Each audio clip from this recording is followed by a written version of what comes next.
Let me show you guys a successful battle here.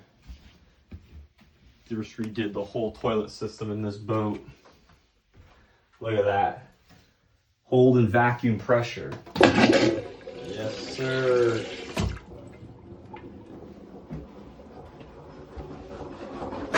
Had to replace all of these fucking pumps here, all of these hoses. Big mess going on. Had to replace this entire fucking manifold. Shit was leaking everywhere. And we got another bathroom.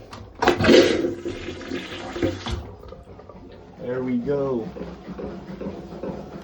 Got these bad boys purring. And then of course, wouldn't be a job complete without replacing this motherfucker right here, the old macerator. So we are now good to go with all toilet systems on this boat.